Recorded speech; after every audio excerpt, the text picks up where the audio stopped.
based on our calculation, we're projecting the discount to the NAV to be at about 40 to 50% once this transaction is successful. So it even provides further upside to you as an investor based on the objective that we're trying to achieve. Another thing to consider is the strong corporate governance of Dequity. Dequity has structured its board to reflect the requirements of the Jamaica Stock Exchange. But another key thing that I want to share with you is that even prior to going public, Dequity has always structured its board to reflect that of a listed company. As a matter of fact, as a private company, you were able to go on the website and see the management accounts and the audited financials, which is not something that is the norm for private companies in Jamaica. And then the final demerit for you to consider is the portfolio diversification opportunity. Dequity is giving the average Jamaican investor access to private equity as an investment asset class, which is not usually accessible for the average investor. These kind of investments are usually more reserved and accessible to high net worth and institutional investors. Here is your opportunity to benefit from an asset class that can give you astronomical returns. And with that said, I'll hand over to Kadeen to get into details about the company. Thanks, Romario, and well said. So afternoon again, everyone. So my name is Kadeen Mears, and I'm the founder and CEO of Dequity Capital. So just to give an overview of Dequity, it was founded in 2019, originally as a holding company for two portfolio companies that we had. We started M24 Investments about 12 years ago. The primary focus of that company was to offer services such as Cambia, remittance, and loans. Over the years, we started to think about how we're going to diversify. Dollar was born, and the loan book in M24 was transferred into Dollar Financial, and that was the start of Dollar Financial's growth in terms of a lending company. We looked at the concentration risk that our holding company only had financial services businesses. So what we did was we continued to scale our lending business. We held on to a 25% stake, and we brought Dollar Financial public. That's where you see a lot of spike in our unrealized gains. Now, what that did for us is that Dollar gave us the opportunity now to leverage those shares so that we can use that funds to grow and to scale and to take on new companies that you will see now in our portfolio. What we've done with M24 is that we've kept M24 as a 100% owned subsidiary intentionally so that we can use M24 as a cash anchor business, because liquidity and cash flow is a big risk when you look at private equity companies. So we use this company to basically mitigate some of those risks. So over the years, what we've done is we've invested in different industries outside of financial services. So now we are in real estate, we're in healthcare, telemedicine, gaming, insurance, digital media, and print. So we were able to create a diverse portfolio of companies, and we were able to leverage the shares that we have in our listed entity that created the liability that Romario is speaking about, and we use that now to buy businesses, to grow these businesses, and to continue that trend that you see that we did with Dollar, where we grow these companies to a stage where they are ready and fit for a public offering as well. Outside of growth and scale and where we are, we've also evolved in terms of our corporate governance, and we've put in place a very diversified list of directors with different skill sets. One of our board directors is here, Dr. Damien Kane, who is actually our chairman of our board.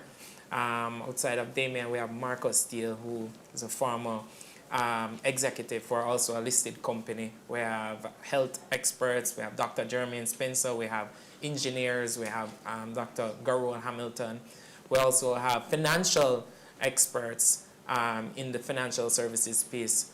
On the next slide, we have Shade Mayer, who's also a director, and Suzette Neil Tomlinson, who's also an expert in financial services. So as you see, the corporate governance and structure was also implemented over the years to ensure that we're not just scaling, but we're prudent in our decision making. Outside of the board of directors, what's necessary and important for us are committees. As an investment company, the main committee for us of importance is our investment committee. All investments are looked at by management. Management recommends that and brings that to an investment committee. The investment committee then will bring that, recommend it to the board, and the board makes a final decision on every investment that is considered. Outside of our investment committee, we have our audit committee and our remuneration committee. Audit, which is chaired by Marcus Steele, and our remuneration, which is chaired by Dr. King. So about the executive team, outside of myself as the CEO who's responsible for the day-to-day operations of the company, strategic oversight in terms of acquisitions and implementation of controls and scaling of our portfolio business, I of course have the support of our Chief Financial Officer who is here with us today, Tiffany Taylor, with a background, who's a fully qualified member of the Chartered Certified Accountants, with a background from PwC. We also have our Chief Legal Officer, Mr. Victor Drum, who's also a partner at Base Legal Firm. A very important part of our business is HR. We have an HR executive, that's Ms. Shoshana Kogel. And what people have to realize is after we do an acquisition of a company and we go into that company, the back office is where we start. We look at what's the risk HR-wise, policies, procedures that are in place, accounting policies, any legal risk, you name it, as well as their corporate governance as well. So these are some of the objectives outside of just managing the day-to-day operation that the executive team has full oversight on. So looking at the shareholdings, as is right now, before listing, the current shareholding is as follows. As you can see, I'm at 85, and we have Dr. Jermaine Spencer, Dr. Gurul Hamilton, and Evan and Teresa Nepal holding the remaining shares. And you can see the post-IPO holding, as there will be a 25% dilution of each of the current shareholders, and the public, which is you, would hold that 25% stake in the company. So now we move into the financial statements, and of course, Tiffany will take lead here. All right, good afternoon, everyone. I'm Tiffany Taylor, the CFO for Dequity. So I'm gonna start by telling you how is it that Dequity earns their revenue. So we earn our revenue in three major ways. Firstly, through the remeasurement of our associates and subsidiaries, right? And this drives our net asset value. It drives the profit. However, it's non-cash until the investments are realized. So we can realize investments through either listing our portfolio companies through IPOs or through private sale. Secondly, we earn dividend income, which you know is pure cash. And thirdly, we earn revenue from interest income from our shareholder loans that we would have given to our portfolio companies. Now let's look at Dequity's performance over the past few years. All right, so we have remained profitable each year with different drivers at different times. So with dividend income, it generally has an upward trend up to 2023. In 2023, there was a spike in dividend income, and this is because one of our portfolio companies, M24, they had declared a dividend. In 2024, there was a decline in dividend income, and that's because there weren't any other dividend income from our other portfolio companies. And this is not something to be concerned about because our portfolio companies, they are in their growth phase, and while they're growing, they are focusing on a reinvestment, and as they mature, then dividends will be emphasized. As it relates to our profit, right, we had a sharp peak in our net profit in 2022, and this was largely as a result of an increase in the dollar share price in the market, right? In 2023 and 2024, the unrealized gains decreased, and there was a resulting decline in the net profit as well. But, based on our fair value model, the businesses, they are doing well, but with this model, the revaluation gains, they tend to come up very early, and then they normalize thereafter. They're just incremental adjustments. Now, if we look at our administrative expenses, there was a peak in 2024, and this was largely due to legal and professional fees because we had raised money through a bond, right? So those legal and professional fees, they increased, and management fees also increased. But these one-off expenses of the legal and professional fees, they run off and expenses begin to normalize. Post-offer, what we intend to see is that the interest expense will be gone. The plan is to retire the bond. It will decrease our interest expense, and therefore cash will become available. All right, so let's move on to our balance sheet. Now our assets grew over the 5 years.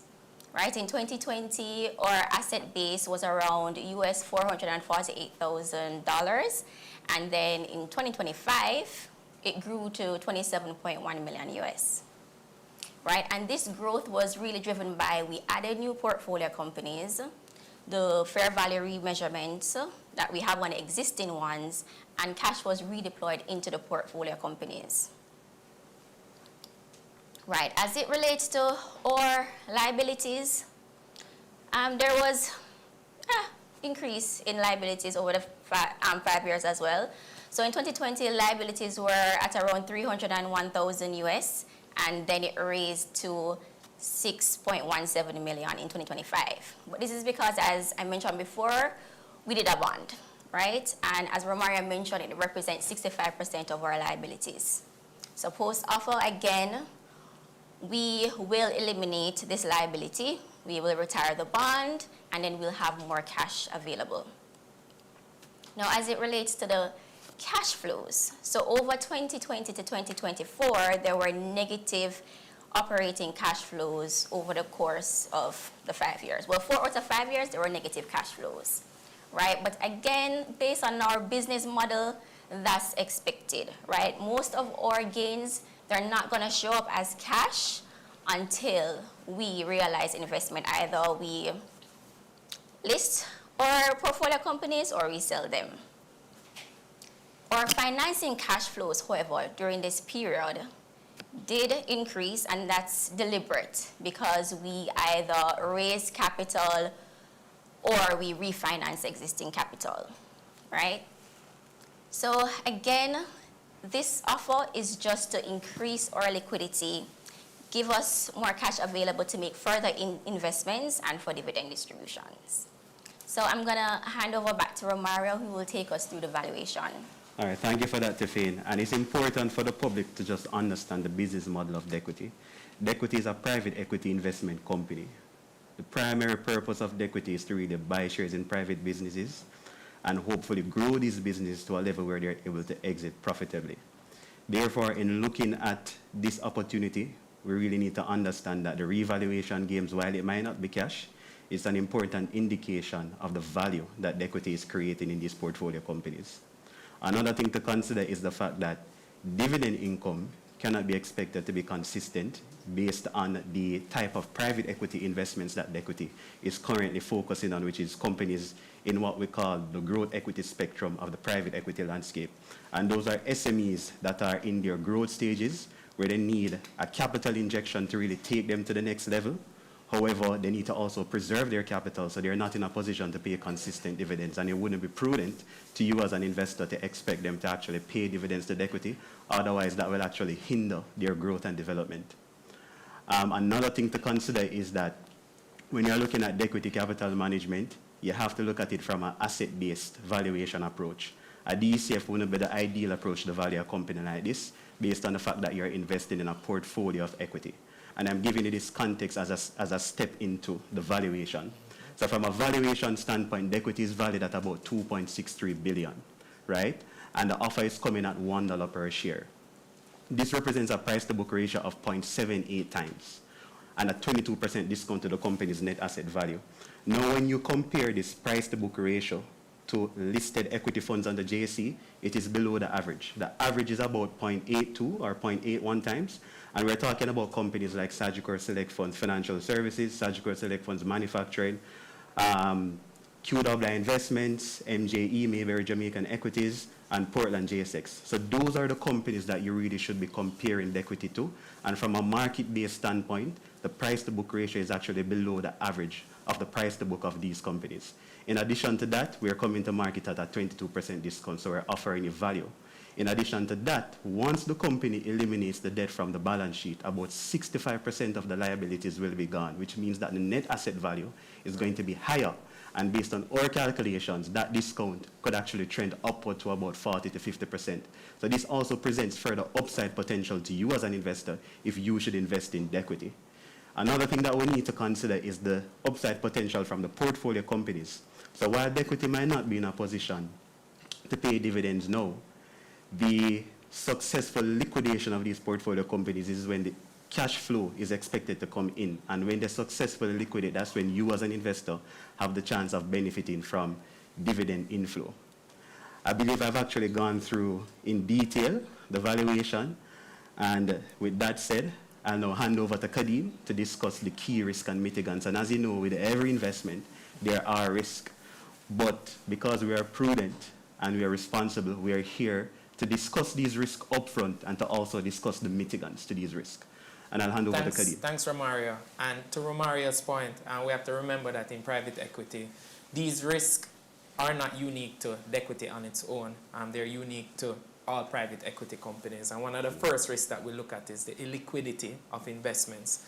So what we have to realize is that when Dequity buys a company and that company is private, that share or that block of shares that we invest in a private company becomes illiquid because there's no active secondary market to trade those shares on as a private company. Compared to when you buy shares in a public company, you can easily sell those shares on a stock on an exchange. What happens with private investments is we have to hold those shares in those private companies until we are able to position them to go to market, to go to market on the public market where those shares become liquid.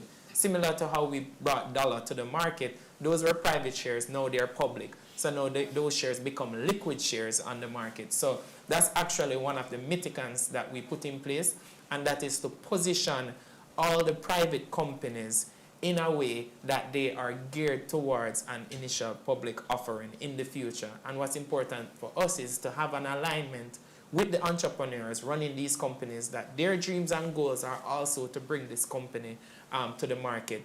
One of the other mitigants that we put in place for this illiquidity risk is that we basically we'll keep our ear close to the ground in terms of the secondary market, which is the private market. In the event that a company doesn't show the potential to list, what we might look at is secondary markets, other companies that might strategically find our private entity attractive for them, and they might want to acquire that business and put it into their ecosystem.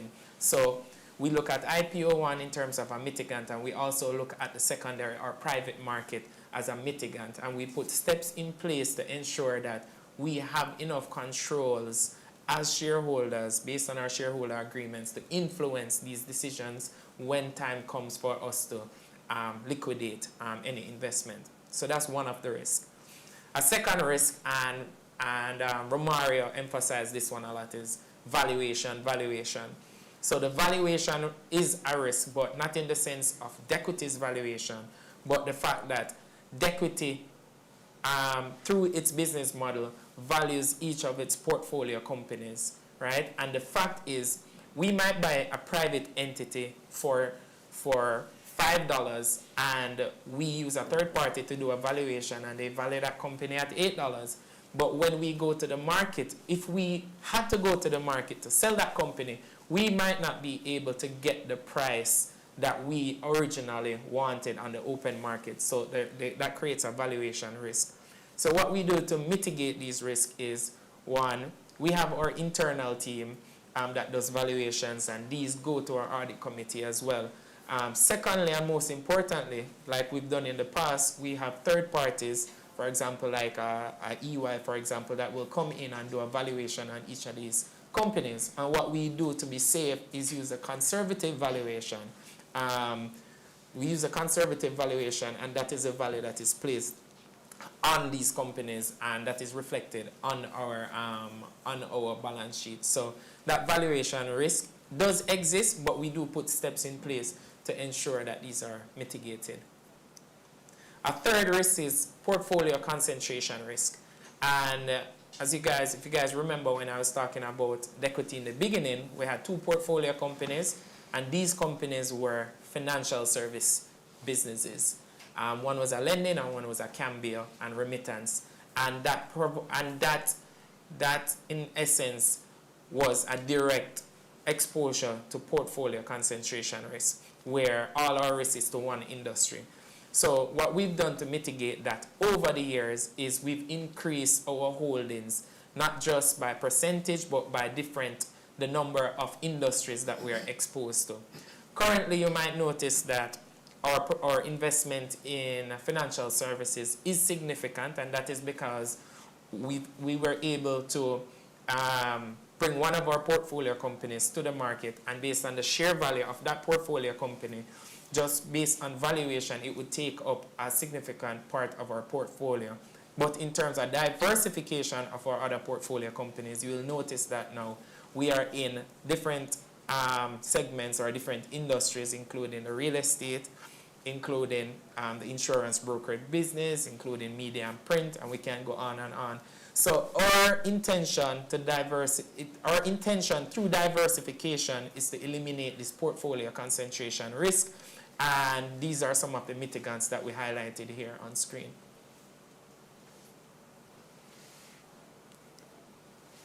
All right. Another risk that exists, and Tiffany touched on this a couple of times, is the negative operating cash flow trend. And this is where most of the money most of the cash that we have is coming out of the business and not coming into the business. So what you find in terms of mitigants is that we ensure that we have companies that are able to pay dividends that brings in cash flow. We also get cash flow, as Tiffany said, from interest income from portfolio companies. Now, in terms of dividends, as Romario said, when you're growing a portfolio company, you can't expect to pressure a portfolio company into paying dividends, especially when they're in their growth phase. So what we've done in terms of a mitigant is that we have kept back our cash anchor business, which is M24 Investments, which is a wholly owned subsidiary, which when we determine that company pays us a dividend and give us cash inflows that's necessary when we find necessary. So we use that as a mitigant by itself. Now, the biggest mitigant to negative cash flow trend, of course, is an IPO. Once we're able to grow a business, which we have some companies now that are on the verge, or we see the potential, or they have the necessary earnings and the corporate governance in place and reporting trends, these companies will provide us with positive cash flow and significant liquidity in the event that we bring them to market. So through IPO, just like when we IPO Dollar, those private shares become now liquid assets. So at any point, with our shares in Dollar, for example, there is 500,000 units at $2.50, for example. That's 1.2 billion in liquid assets. In the event that we need to diversify, we see an opportunity that we need to buy a company that's on a good deal that fits into our mandate and our portfolio. We can also liquidate from liquid assets shares to do those purchases. So we do have mitigants in place for this risk of negative operating cash flow trend. Thank you for that, Kadeen. And I just want to also just give, for the average investor who might not understand some of these terminologies, I just want to give just a brief definition. So for instance, you would have heard me mention net asset value. And some of you might be wondering, what is net asset value? So net asset value is a metric that investors use to determine whether or not a fund is fairly valued. And what that entails is basically the assets.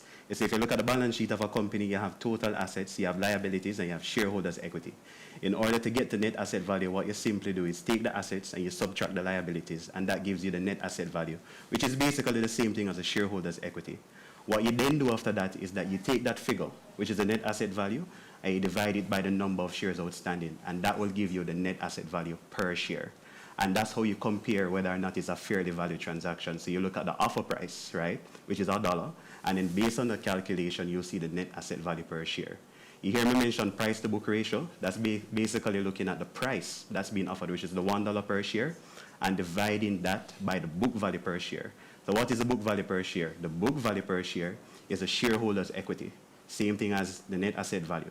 And basically you divide that book value or shareholder's equity by the number of shares outstanding to get the book value per share.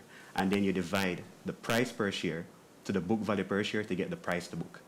And investors, when looking at investments from a market-based standpoint, they usually look at it from an asset base or earnings base. So typically you will hear people make reference to PE ratio for normal companies or companies that are earnings based. But a company that is asset based, this is like essentially you're buying into a portfolio of private equity. And private equity is basically shares in private businesses. So it's similar to like you buying shares in companies that are listed on the JSE. The difference is that you're buying shares into private businesses.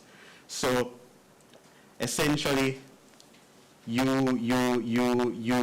similar to buying shares in a public company where the upside is you buy at a certain price and you exit at a higher price. So I just wanted to position that for the average investor who might not be familiar with these terminologies so that you understand the investment and you're in a position to make an informed decision.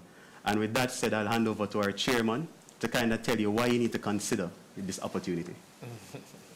Thank you. This is an interesting opportunity for me because of where Jamaica is at this particular time. Everybody knows and appreciates that over the last 10 years or so, Jamaica has done a first-class and world-recognized job in fiscal management. You know, the government has brought down its public debt from 150% of GDP down now close to 60%. You know, we have low and stable inflation. We have relatively stable exchange rates compared to what it used to be for most of Jamaica's currency history. We see the infrastructure being built out. And so Jamaica now has, really for the first time since independence, a stable and predictable macroeconomic environment. And that means that there are a lot of opportunities for entrepreneurs. And when you examine the business landscape in Jamaica, there are thousands of small and medium-sized companies that new entrepreneurs are getting into and trying to build. And therein lies the opportunity, because the investment opportunities now exist, and there's a lot of entrepreneurial energy. And that is where Dequity is trying to fit in. We are trying to identify these small and medium-sized companies, take positions in them, and then to contribute by putting in capital, by assisting with the management. And so Dequity, as a private equity holding company, can take advantage of these investment opportunities in this new landscape. And by participating in this IPO, then you can take advantage of that too. And this is why I think this is such an exciting and interesting and new opportunity for investment. Thank you for that, Chairman. And again, we just like to thank you for tuning to this investor briefing. We believe it's an exciting opportunity. We're giving average Jamaicans access to private equity, which, as I said before, is not an investment opportunity that is usually accessible to the average Jamaican, and that is the value that we are providing. I want to also just acknowledge the advisors to the offer. So VML Management is a lead arranger and broker, legal advisor, MF&G, and the Jamaica Central Securities and Depository Limited as trustee and registrar. And now we'll segue into our Q&A segment. So now we'll take questions from you as the investor.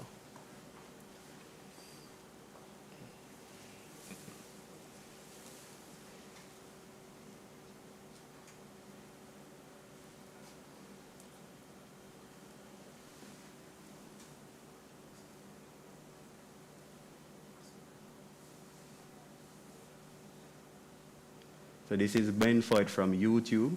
So for transparency, can you indicate if you currently hold or what has happened to your previous holdings in Kentire, formerly iCreate?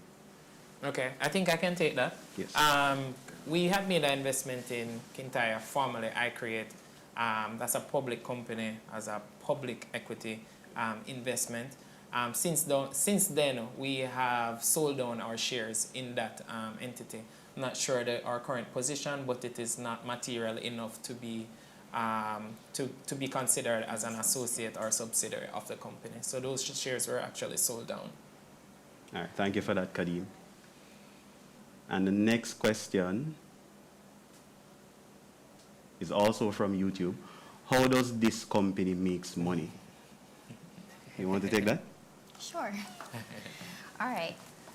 So as mentioned before, we make our money through 3 ways, right? We make gains on the value of our portfolio companies. However, these don't turn into cash until we sell a part of these companies, right? So we can realize gains through that way when we sell them. 2, through dividend income. So when our associates and our subsidiaries, they carry on their business, they make their money, they give us a portion in the form of dividends. And 3, through interest income. So we loan some cash to some of our portfolio companies so that they can invest in their operations and grow. And then there's an interest rate on those loans, and so we will receive interest income through that. If I can just and Well, I'm going to add something to it, because we try to identify companies that are capital constrained. So the mere fact that we take an equity position in these companies removes that constraint, and that realizes their potential, and the value of the company grows just from our interest in them alone. Yeah. I was just trying to give a practical example to that question as well, where we'll buy a 30% stake in a business, say it's a restaurant. We'll buy that stake in US dollars, say for on average 500,000 US. What we do is we go in, work with that restaurant owner to open more stores. We loan them some money. Now they have 10 stores. And what you find is that the value of our 500,000 now is 10x. So now our value in that company is worth 5 million US compared to the 500,000 that we originally invested. Now that this restaurant has become a big restaurant, now we can say to the people of the public, buy into this company through an IPO because it has a location in every parish, and that company goes public, and our shares are now realized as liquid shares on the market.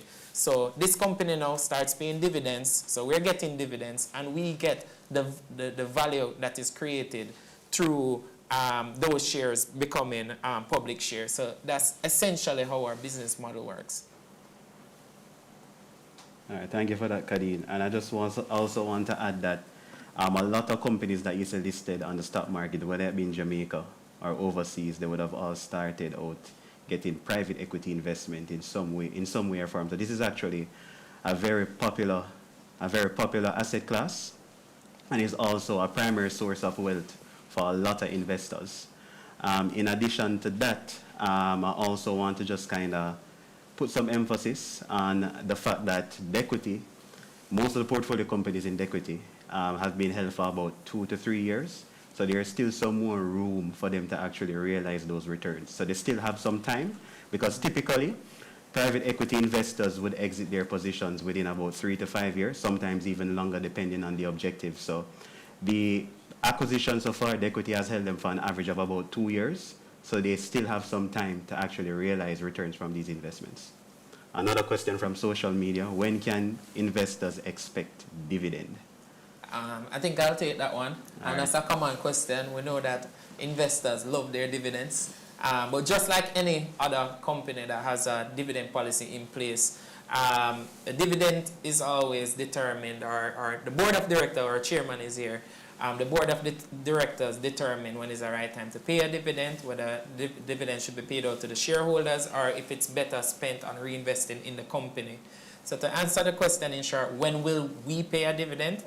When this offer is successful, a lot of the cash that was being paid out to, I think it's around $80 million per year that was being used to service debt, this cash will now remain in the business. We also have cash that we're expecting to get to realize from portfolio companies who are performing as well. So compounded with our interest income, compounded with our dividends from portfolio companies, as well as cash that we can now reserve, when the time comes, the board will determine basically what do we do with the funds that we have on our balance sheet. Do we pay some out to the shareholders and invest?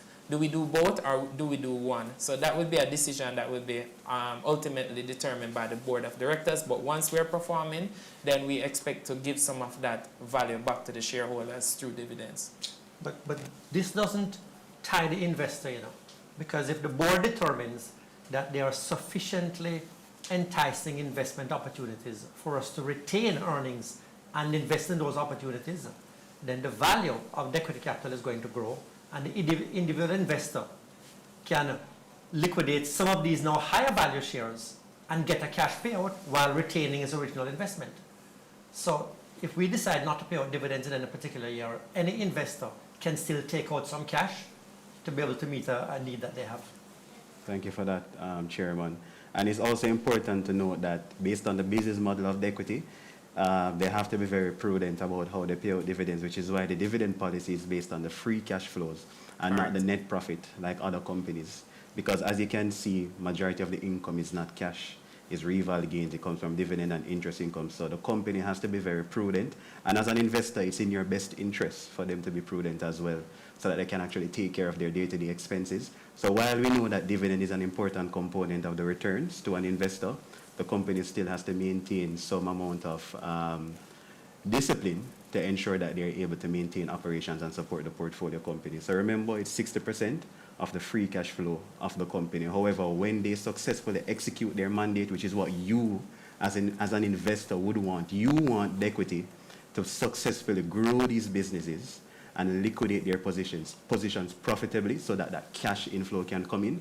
And that is when you're more likely to see a dividend. That is what you should want as an investor, because that is how the company will be able to sustain its operations. And with that said, I'll just read another question. I have another question from social media, and that question is, what about management fees? Has it decreased? I'll take that one. Management fees has not decreased, and that's because the better Dequity performs, the more management fees that will be expelled. And that's because management fees represent 2% of our asset value, right?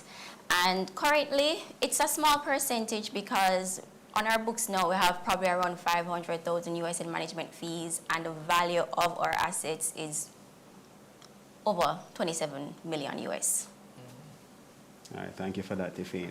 And another question from social media is, how do you go about taking advantage of this opportunity? What is the process? I think this is as it relates to applying for the transaction. So this is a strictly online application, and it's available on our VM Wealth IPO Edge platform. The process is simple. You can either apply as a guest, or if not, you can create an account on the platform. And creating an account doesn't necessarily mean that you're creating an account with VM. It's just creating an account on the platform to facilitate the application. However, you can also apply as a guest. And I also want to position that you don't need to be a VMwell client to apply on the IPO Edge platform. Anybody can apply on the IPO Edge platform. So it would pretty much just simply facilitating applications online. So just go to the VMwell IPO Edge platform and follow the instructions, whether it is that you apply as a guest or you want to create an account and submit the application.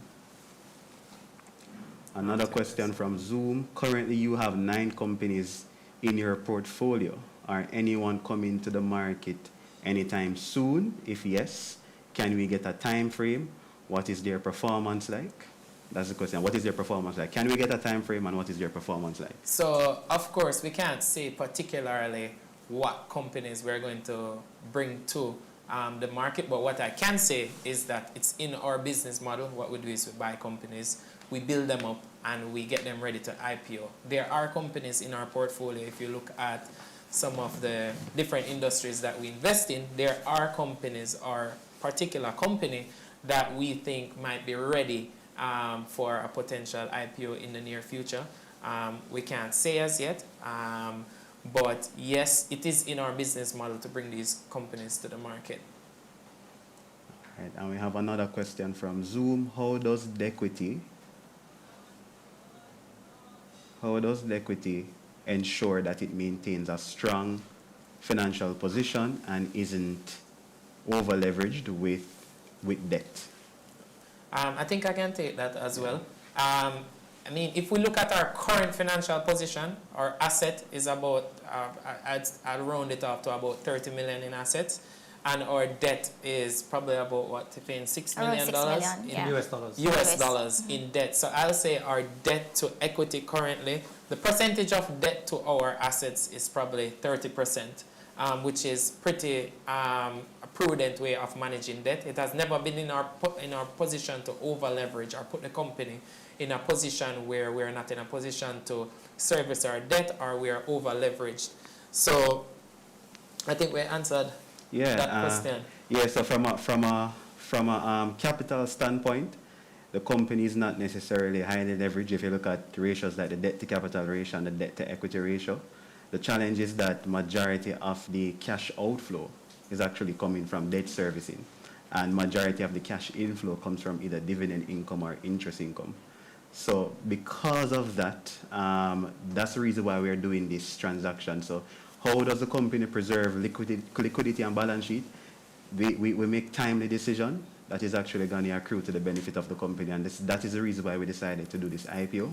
Because as I said before, the major source of the cash outflow for Dequity is really the finance cost, and that is what we are trying to get rid of. But from a balance sheet standpoint, the debt to equity, the debt to capital, and the debt to assets is not necessarily high from an industry standpoint.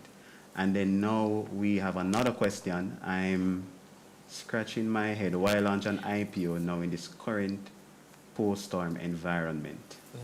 I think I'll take that one, and that's a common question. I mean, of course, we would have been preparing for this IPO for months, over 6 months. It's a long process, dealing with the regulators and getting everything in place with our attorneys, our brokers, leading up to this point.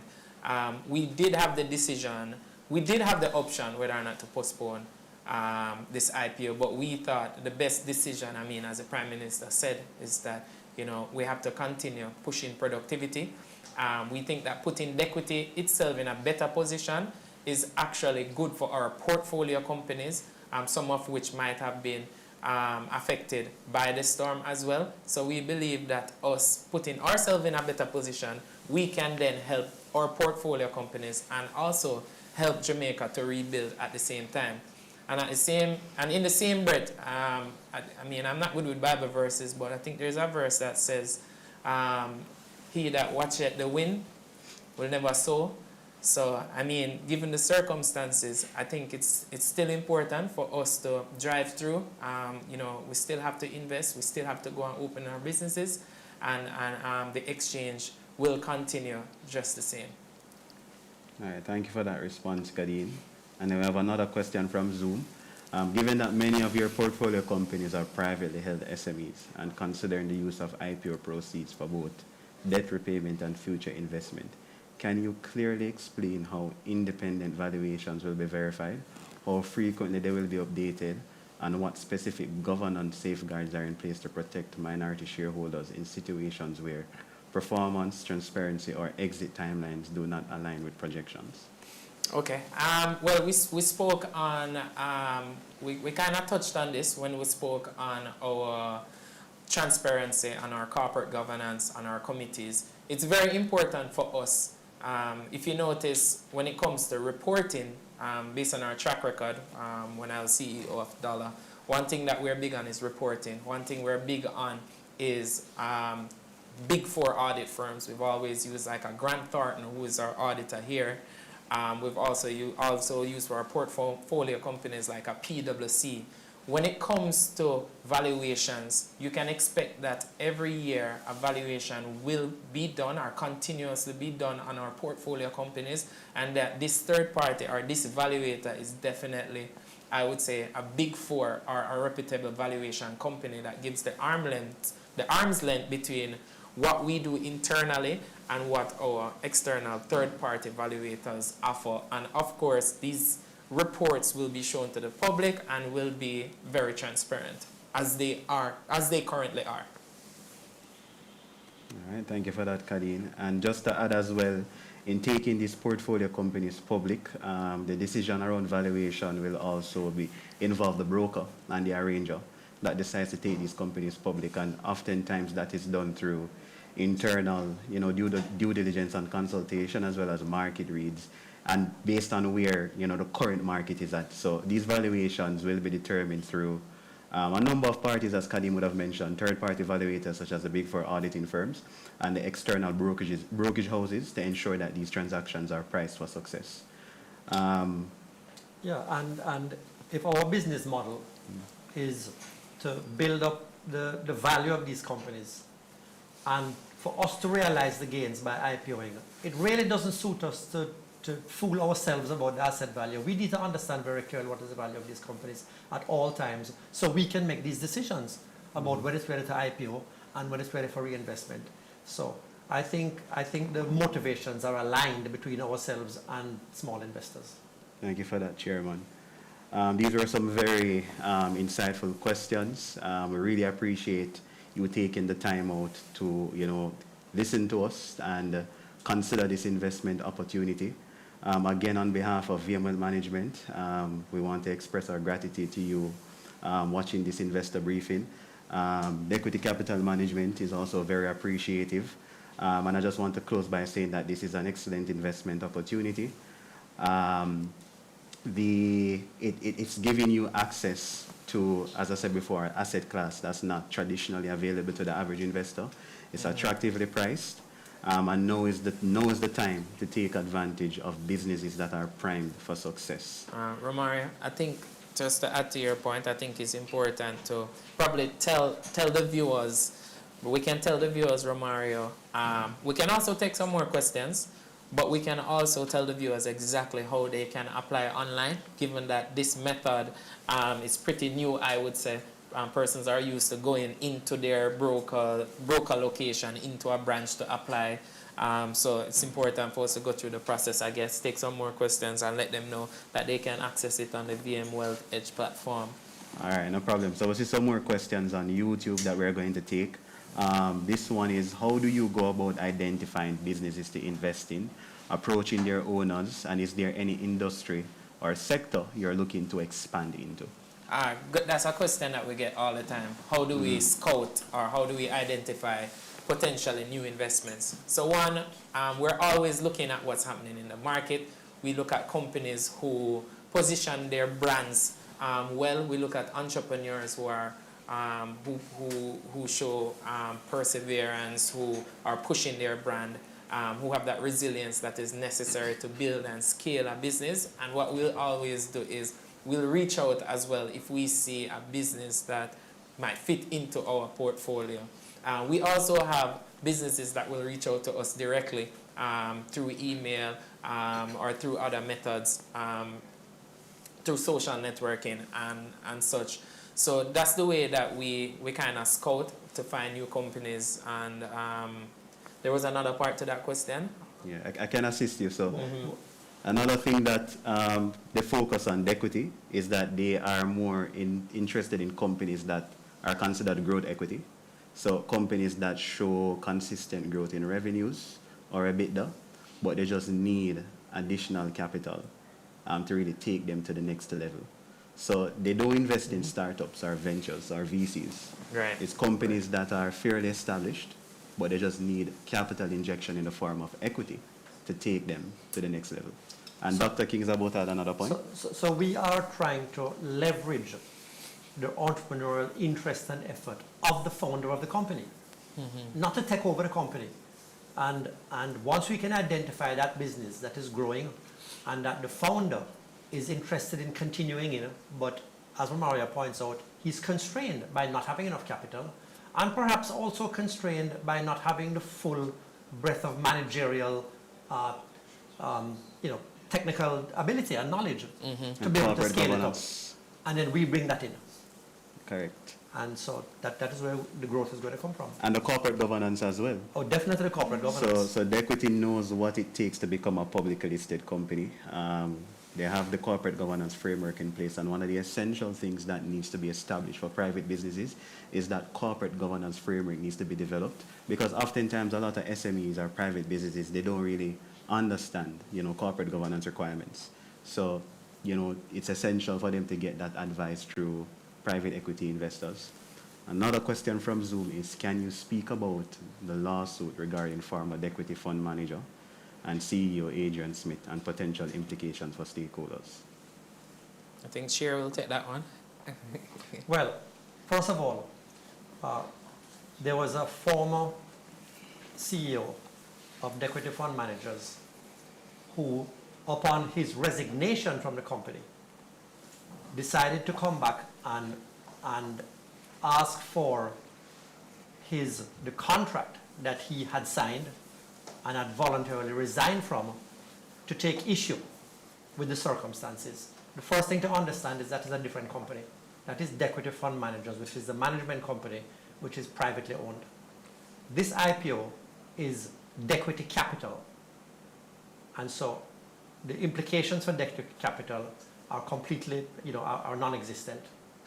That issue, which so far has not found merit, is being discussed and is being dealt with by Dequity fund managers. Thank you for that, Chairman. And we have another question on social media. Apart from finance, will you be involved or be influential in decision making by the owners of these private businesses? If so, how will you have people on their boards, for example? Okay. Well, if I interpret that question properly, I'll try to answer as best as I can. After having conversations with our principal, owner, entrepreneur about investing in their business, the next step is they get their lawyers and we get our lawyers and we come to the table. And one of the things that we ensure that we put in place is a shareholder agreement.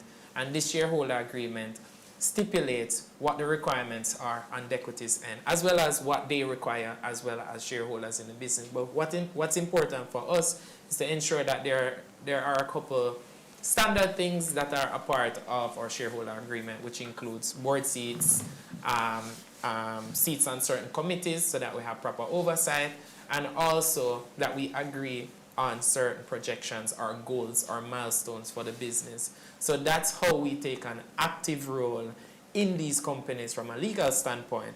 However, separately and apart, what we also have is we have a back office support. So one of the weaknesses that you'll notice with a lot of SMEs is their accounting or back office. So what Tiffany does with her team is that they'll go in and they'll look at the weaknesses and try to fix some of those problems, implement proper accounting policies, procedures, and ensure that these companies can report on time, because if you can't report on time, you can't be a listed company. These are some of the things that we look at, as well as HR-related things, as well as strategy in terms of sales, whether it's a product or a service that they're offering, we give that support as well. So combined with the management support, there are actually legal things that are enforced in the shareholder agreement to ensure that we are also protected as the investor. Thank you for that, Kadeen. There's another question on social media. I agree with you regarding pushing productivity. However, I think the time frame is short for this IPO. Why not until the end of December to reach more investors? Given what we have articulated here as the opportunity that exists, we just didn't anticipate that it would take until the end of December to get a full subscription.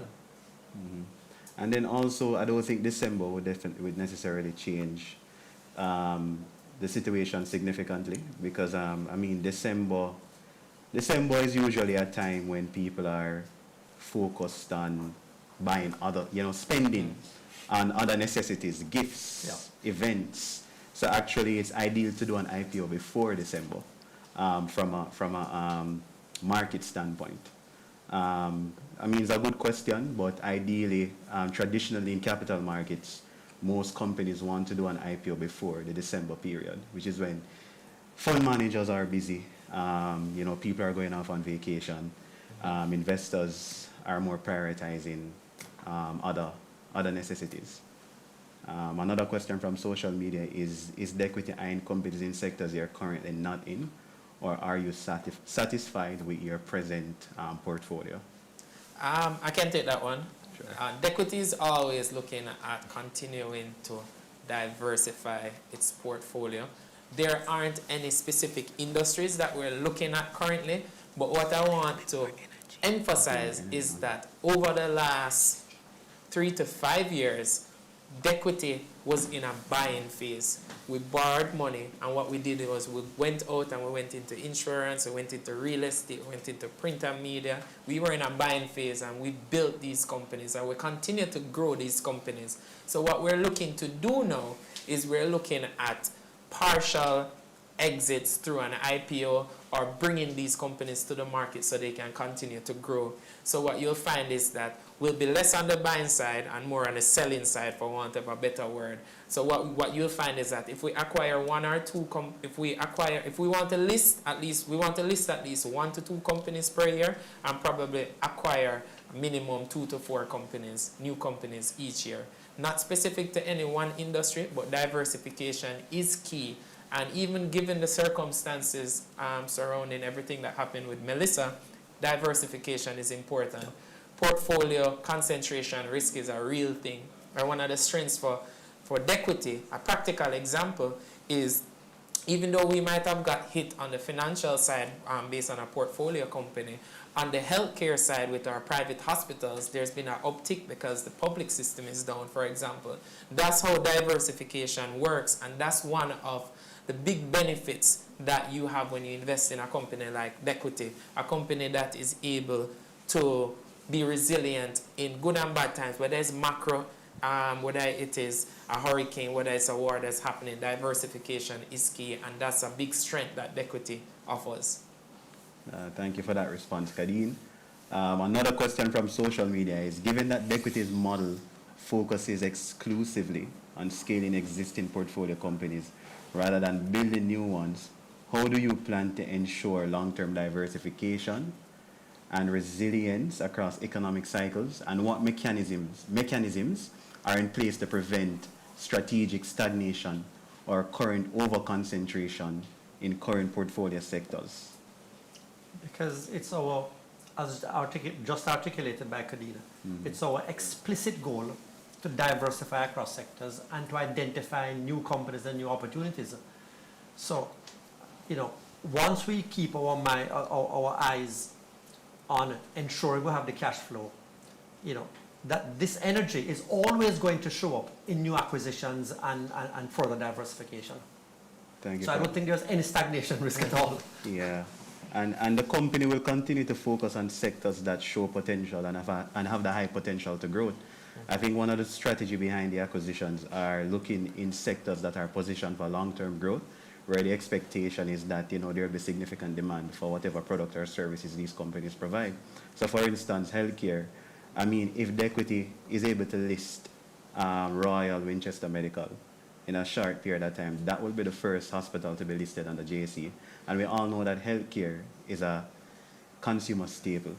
People will always need to go to the doctor, whether it be for checkups. People will always get ill.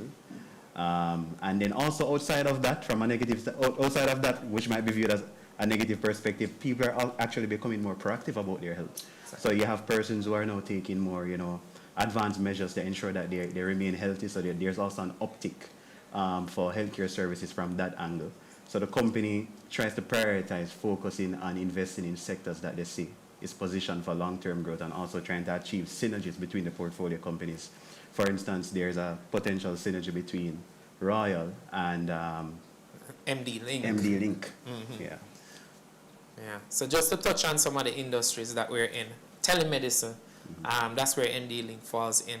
Sometimes the synergies fall within our group, as you said. So we're in healthcare, we're in telemedicine. Probably it's in the best interest of the group that both companies be more strategic in their approach.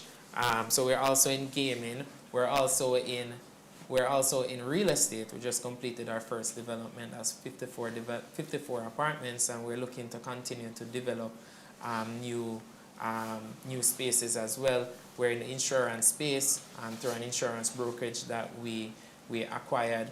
We're in the financial services space, as noted. We're in the print and media with Elite Concept and Solutions, which is big in the western side of Jamaica, expecting an uptick in terms of their demand for their services, given to the unfortunate Hurricane Melissa that took place. So we continue to stay diversified, and all these industries give us that strength. All right, thank you for that, Kadeen. And with that said, we are going to take a short break to allow you to learn how to apply for this transaction. Please watch the following video.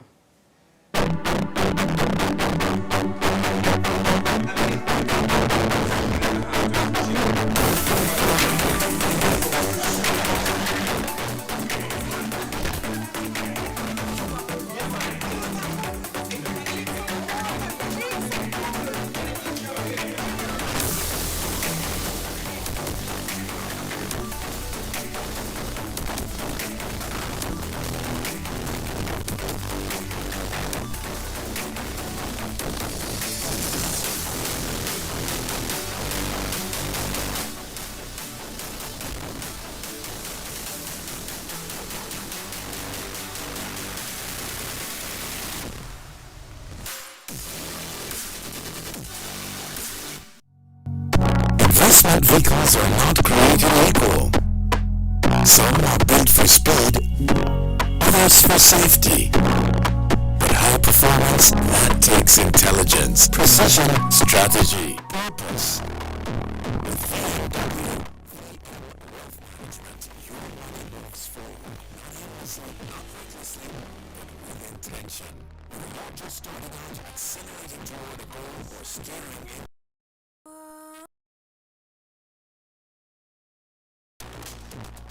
professionally managed, driven by performance. Put your money in motion. VM Wealth Management.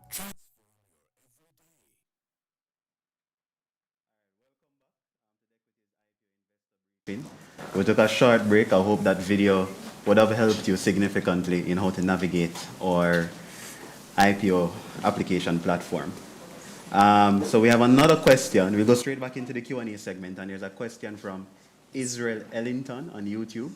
The question is, can you speak to the spread of sectors or segments the company is currently exposed to? So I'll hand over to Kadim to answer that. I think we passed Kinda over touched this on in the presentation.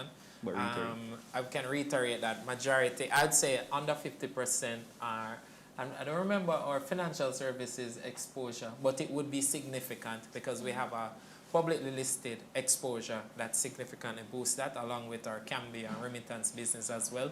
The other significant industry right behind that would be real estate, because of the magnitude of our real estate development and the value that creates on the balance sheet. And that's followed by our healthcare space, which we own 2 private facilities, one Winchester Surgical and Medical in Kingston and Royal Medical in Savlamore. So I think those are top industries that have, in terms of spread and percentage of, in terms of our portfolio currently. All right, thank you for that, Kadeen. Another question is, also, are you at liberty to speculate on the company's ability to take position itself in PLCs? I'm going to assume that refers to publicly listed companies, given the effect.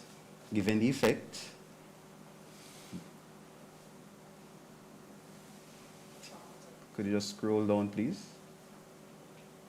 Given the effect of Hurricane Melissa on the equity market.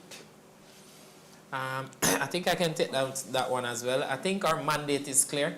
What we like to do is, if we have a clear mandate, our business philosophy, our investment policy, which clearly states that, you know, we are going to buy SMEs, private companies, we're going to build them and go to the market. We kind of stick to that mandate unless the board sees fit, where there are opportunities that in the public market that could boost our performance. But as is, wouldn't be able to speculate, and that's not in our mandate currently in terms of seeking out publicly traded companies to acquire shares in. So there are 2 circumstances under which we are going to end up owning shares in publicly traded companies. First one is, if we IPO a company, we might determine that it's not prudent to liquidate our entire position immediately, because we want to time that so that we get the best value. So we're going to end up, for a time at least, owning shares in companies that we have IPO'd.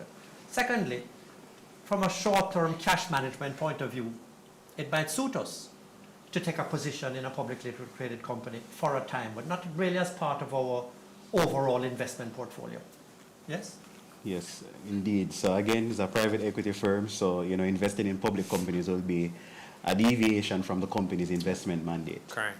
There are other companies on the stock market that do that. Exactly, yeah. That's not us. That's not our space. Correct. Because there are quite a few companies on the JSE that buy public equities, that are equity funds focused on public equities. Dequity is not one of them. Private equity. The next question is: are the treasury notes likely to be released to manage inflation in the near future? Be a part of what the company considers to add to its asset portfolio. So I guess you're asking if liquid investments such as like short-term treasuries and bonds, like fixed income securities, will be purchased. Again, only as part of cash management on a short-term basis, but not as part of our investment portfolio strategy. You know, Tiffany will decide that from time to time. Yeah. Naturally, when a company has liquid cash, they'll use it to, they'll preserve the purchasing power of that cash. So that could be a possibility. And we have quite a few questions, however, we'll answer the rest of them online. We have reached the end of our session. So again, we want to thank you for joining us. We appreciate you giving us the support, and we really hope that we were able to adequately position this investment opportunity and address the key risk associated with this investment. As you know, every investment has risk. What matters is that we are able to mitigate against these risks. Again, thank you for tuning in on behalf of VM Wealth Management. We appreciate your audience. Have a good rest of evening. And check for the links to sign up for the chat. Thank you for that, Kadeen. And remember, apply for the transaction on the VM Wealth IPO Edge platform.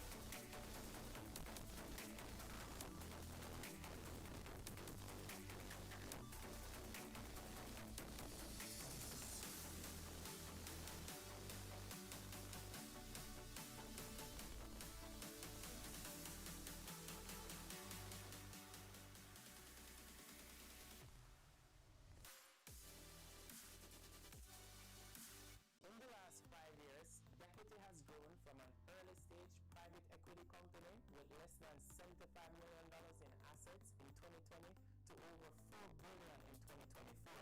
Over the same period, our retained earnings have surged from just $7 million to nearly $3 billion. This trajectory proves our ability to scale and reinvest for the long-term value. Our portfolio now spans over 8 companies, including real estate, healthcare, financial services, insurance, and more. At Dequity, growth is just in our history, it's in our future. Join us as we continue building value for our investors and shaping the next generation of Caribbean enterprise.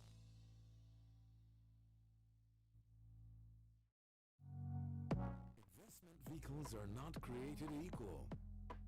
Some are built for speed, others for safety. But high performance, that takes intelligence, precision, strategy, purpose. With VMW, VM Wealth Management, your money moves forward. Not aimlessly, not recklessly, but with intention. Whether you're just starting out, accelerating toward a goal, or steering into legacy.